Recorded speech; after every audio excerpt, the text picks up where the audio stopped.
کون کر سکتا ہے؟ وہ عمر جس کے بارے میں حضور صلی اللہ علیہ وسلم نے فرمایا کہ عمر تو جس راستے سے گزرتا ہے شیطان وہ راستہ چھوڑ دیتا ہے۔ کون عمر؟ جس کے بارے میں حضور صلی اللہ علیہ وسلم نے فرمایا ابو بکر و عمر میری آنکھ اور کان ہے۔ کون عمر؟ جو فرش پہ بولتا تھا اللہ قرآن بنا کے زمین پہ اتار دیتے تھے۔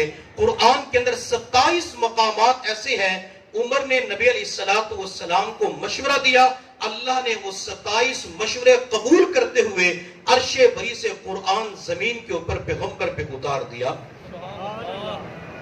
حضرت عمر فاروق رضی اللہ تعالیٰ عنہ نبی علیہ السلام کے ساتھ بیت اللہ کا طواف کر رہے تھے۔ طواف کرنے کے بعد عمر مقام ابراہیم کے آئے اور آ کے کہنے لگے اللہ کے نبی میری چاہت یہ ہے کہ اس مقام ابراہیم کے پاس طواف کرنے کے بعد 2 نفل پڑھے جائیں۔ اس وقت تک یہ 2 نفل طواف کرنے کے بعد واجب نہیں تھے۔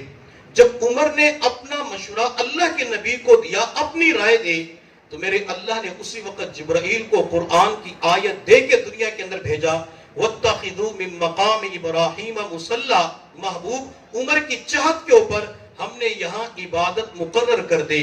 اگر آج کوئی بندہ عمرے یا حج کے سفر پہ جائے، نفلی طواف ہے یا عمرے حج کا طواف ہے یا طواف زیارت ہے، جب تک بندہ طواف کرنے کے بعد مقام ابراہیم کے پاس 2 نفل واجب الطواف ادا نہیں کرے گا، نہ اس کا عمرہ مکمل ہو سکتا ہے، نہ اس کا حج مکمل ہو سکتا ہے، نہ نفلی طواف مکمل ہو سکتا ہے۔ اگر آج مسلمانوں کو مقام ابراہیم کے پاس 2 نفل پڑھنے کی سعادت ملی ہے تو وہ ہمیں عمر کی وجہ سے ملی ہے۔ اور جب میں خیالات کی دنیا کے اندر دیکھتا ہوں تو سیدنا ابو بکر صدیق رضی اللہ تعالیٰ عنہ مجھے یہاں مقام ابراہیم کے پاس کھڑے ہوئے نظر آتے ہیں۔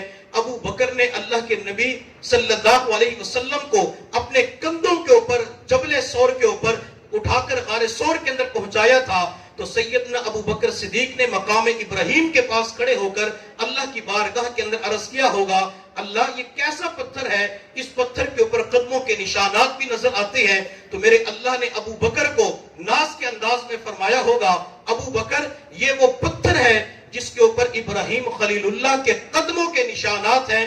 جب ابراہیم بیت اللہ کی تعمیر کر رہا تھا اور دیواریں اونچی ہو گئی، اس وقت کوئی سیڑھی بھی نہیں تھی، لفٹ بھی نہیں تھی، تو یہی پتھر لفٹ کا کام دے رہا تھا۔